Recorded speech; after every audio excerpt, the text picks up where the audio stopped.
नमस्कार मंडळी. आपल्याला आता उद्याच्या भागात खूप छान ट्विस्ट मालिकेमध्ये पाहायला मिळतोय. इकडे आपण बघितलेलंच आहे की आनंद आणि समर यांचं नातं तर आता पूर्वीप्रमाणे चांगलं झालंय. त्याचबरोबर समर आणि स्वानंदी हे सुद्धा हळूहळू एकत्र येताना आपल्याला पाहायला मिळतंय. परंतु मल्लिका आणि अंशुमन या दोघांचं मित्रांनो कारस्थान मात्र संपत नाही. समरच्या आयुष्यातून स्वानंदीला कसं काढायचं असंच ते आता प्लॅन करायला लागतात. इकडे आपण आता पाहतोय समर स्वानंदी दोघं त्यांच्या गॅरेजमध्ये आलेले असतात. तिकडे सायकल घेतलेली असते, त्याच्यावरची सगळी धूळ वगैरे साफ करत असतात. समर म्हणतो, खरंच सगळं होईल ना व्यवस्थित स्वानंदी मॅडम? स्वानंदी बोलते, हो का नाही होणार, सगळं व्यवस्थितच होणार आहे आणि ऑल द बेस्ट असं म्हणत ती आता तिकडून जायला निघते. मित्रांनो, आजचा भाग इतका काही इंटरेस्टिंग आहे ना, शेवटपर्यंत नक्की बघा. चॅनलवरती नवीन असाल तर चॅनलला नक्की सबस्क्राईब करा, व्हिडिओला लाईकसुद्धा करा. आपण काय बघतोय, इकडे मात्र ऑल द बेस्ट असं म्हणून समर आता सायकल खरं घेऊन जातोय. स्वानंदी म्हणत असते की सगळं व्यवस्थित होऊ दे आज, असं म्हणून आता ती बाप्पाकडे प्रार्थना करते. समर आता सायकलवर चाललाय. कितीतरी वर्षानंतर समोर आता सायकल चालवत असतो. त्याला माहितीच नसतं की किती दिवस झाले या गोष्टीला, पण त्याच्या डोक्यात मात्र फक्त विचार असतो, तो म्हणजे आनंदचा. त्याला इतका काही दम लागतो, त्याच्या सगळ्या गोष्टी लक्षात येत असतात, त्याच्या डोक्यात फक्त आनंदच चालू असतो. त्याचा आज मात्र आनंदच्या सगळ्या आठवणी जाग्या होतात. त्याच्या समोर आता सगळं डोळ्यापुढे त्याच आठवणी दिसतात. आनंद निकिता बरोबरच्या, समर स्वानंदीच्या लग्नामध्ये कसं काय झालं, प्रत्येक वेळेस आनंद निकिता कसा त्यांनी त्याला साथ दिला, हे सगळं समरला आता आठवत असतं. या तिघांनी घेतलेले डिसिजन, ऑफिसमधलं सगळं डिसिजन, कसं कोणाला भेटायचं, सगळं डिस्कशन, त्यांच्या आयुष्यात आल्यानंतर आलेल्या सगळ्या घडामोडी, हे सगळं मात्र समरला आता आठवत असतं.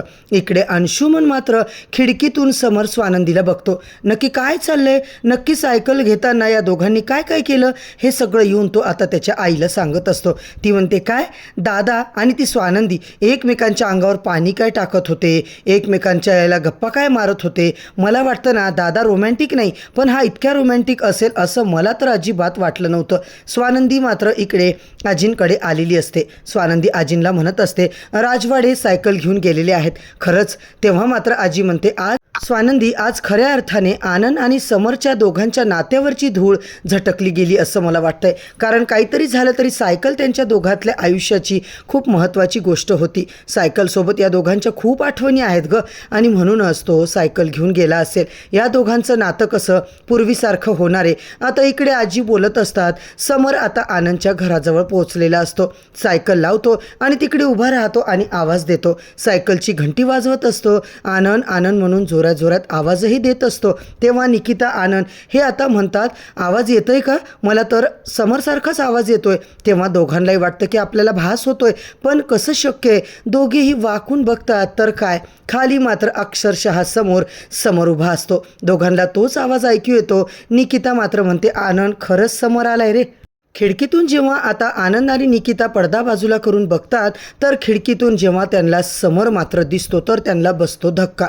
ते खाली पाहतात. खाली आनंदची वाट बघत समर मात्र थांबलेला असतो. आवाज देऊन आनंद ओरडून हैराण झालेला असतो. आता त्या दोघांनाही खूप वाईट वाटतं. समर खाली असतो. समरला वाटतं की त्याचा आवाज त्या दोघांपर्यंत पोहोचतच नाहीये, म्हणून समर मात्र आता इकडे आनंदला फोन लावायचा प्रयत्न करत असतो. मित्रांनो, खूप इमोशनल असा एपिसोड आपल्याला पाहायला मिळतोय. इकडे समर त्या दोघांना पुन्हा कॉल करतो. त्याचबरोबर आपण पाहतो तर काय, इकडे आनंद आणि त्याचबरोबर निकिता दोघं बघतच असतात. समरचा कॉल येतोय.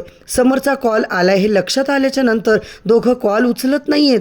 आणि इकडे निकिता म्हणत असते की नाही आनंद, आज समरला या गोष्टीची जाणीव झाली पाहिजे की त्याने आजपर्यंत काय चुका केल्या, आपल्यावर अन्याय केलाय, आणि हेच त्याला आता बोलू दे, मोकळं होऊ दे ना. कारण त्याने या सगळ्या गोष्टी करायच्या आधी विचार करायला हवा होता.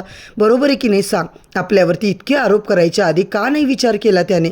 लगेच आता तू बोलायला जाऊ नकोस रे, असं म्हणत निकिताने आनंदला मात्र थांबवलंय.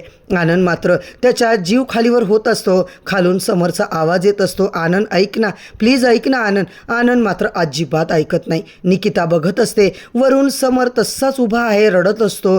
तो बोलत असतो. त्यात आता वादळ वारं येतं, पाऊससुद्धा येतो. मित्रांनो, इकडे इतकं छान ट्विस्ट आपल्याला पाहायला मिळतोय. स्वानंदी आणि आजी बोलत असतात. असतात. आजी खाली हॉलमध्ये आलेलं पाहून स्वानंदी म्हणते, आजी तुम्ही इकडे कशा? आजींना ती विचारते, आजी मला बोलवायचं ना, मी आले असते ना. राजवाड्यांना कळलं ना, तुम्हाला माहिती आहे किती रागावतील माझ्यावर. आजी म्हणते, अगं तो गेलाय ना, जाऊ दे. आता मला नारायण म्हणाला तू बाहेर चालली आहेस, परंतु जाताना छत्री घेऊन जा बरं का, पावसाचं वातावरण आहे. आता तो आनंदकडे चाललाय ना. तेव्हा स्वानंदी म्हणते, हो मी पण तिकडेच जाते, असं आजींना ती सांगत असते. तेव्हा आजी मात्र म्हणतात, आज खरंच खूप दिवसानंतर खूप चांगल्या गोष्टी घडत आहेत आजी. आता मात्र आजी म्हणतात, स्वानंदी हे फक्त तुझ्यामुळे घडतंय. तुला माहिती आहे का, अगं मला ना त्याच्यामध्ये खूप बदल दिसतोय. आपला समर खूप बदलला आहे. काय कर आता तू माहिती आहे का, चालता चालता आता हा दवाखाना आहे ना, ते आधी बंद कर बरं. ते इन्हेलर वगैरे सगळं घेऊन जा. स्वानंदी म्हणते, अहो त्यांना त्यांची आज गरजच पडणार नाही आजी. त्यांचा श्वास त्यांच्यासोबत आहे ना, त्यांचा जीवलग मित्र.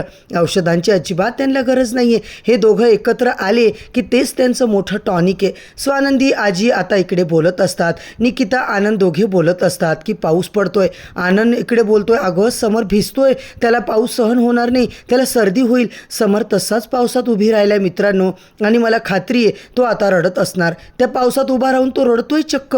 निकिता म्हणते, त्याने मोकळं होणं गरजेचं आहे आनंद.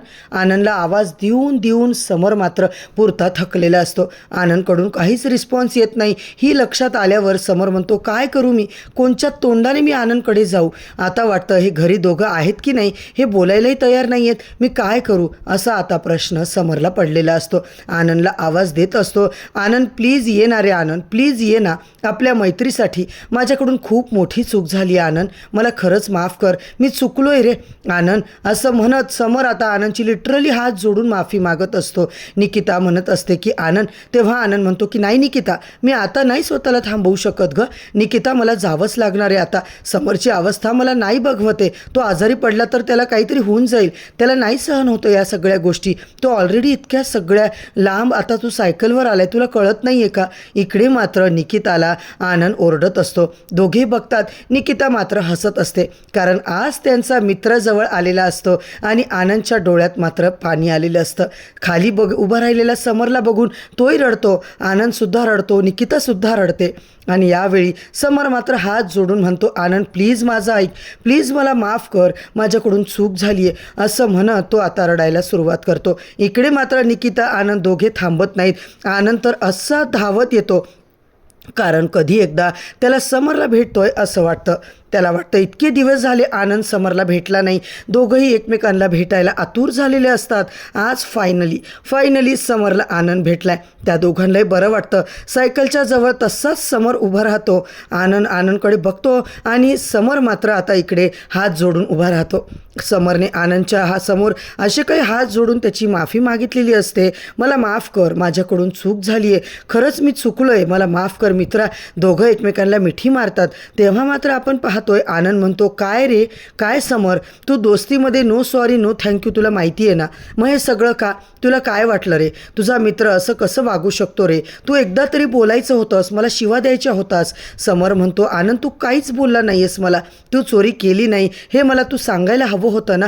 मी किती वेळा आनंद म्हणतो सांगायचा प्रयत्न केला रे, पण तुझ्या कानामध्ये त्या मलिका काकूंचं जे प्रेम होतं त्यांच्या प्रेमाची पाझड पडली होती, माझं बोलणं तुला ऐकूच येत नव्हतं. तेव्हा समर म्हणतो, माझ्या मित्रा तू कधीच चोरी करू शकत नाही. एक वेळ रस्त्यावर तू भीक मागशील पण तू चोरी करू शकत नाही. आनंद मात्र कळकळीने बोलतो, समर मी तुझ्या घरात अजिबात चोरी केली नाही रे. आनंद त्याच्या मनातल्या भावना व्यक्त करतो, तो सुद्धा मोकळा होतो. दोघेही रडत असतात.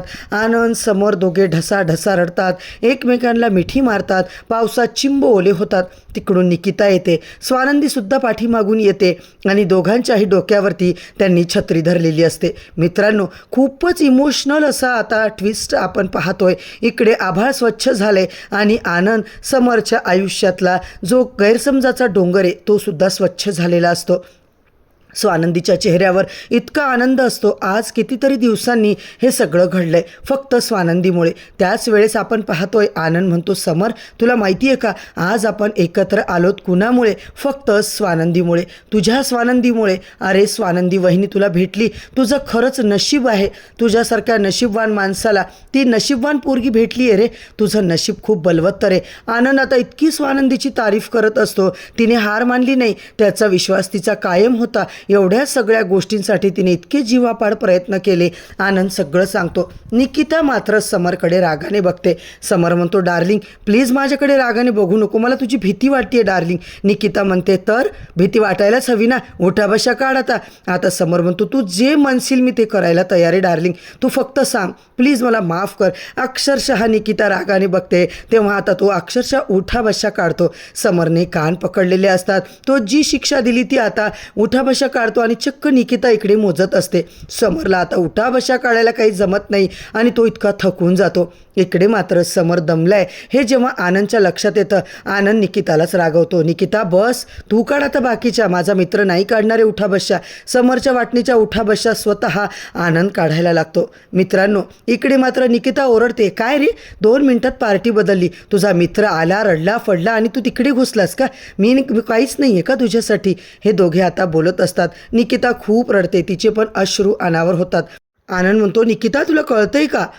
निकिता म्हणते, कसा वागू शकतोस रे तू समर? समर म्हणतो, प्लीज डार्लिंग मला माफ कर, मी खूप मोठी चूक केली आणि मला त्याचा पश्चाताप आहे, मी विश्वास ठेवायला हवा होता. असं समरने निकिताची सुद्धा हात जोडून माफी मागितली. सगळेच एकमेकाला मिठी मारतात, भांडत असतात, कचा भांडतात.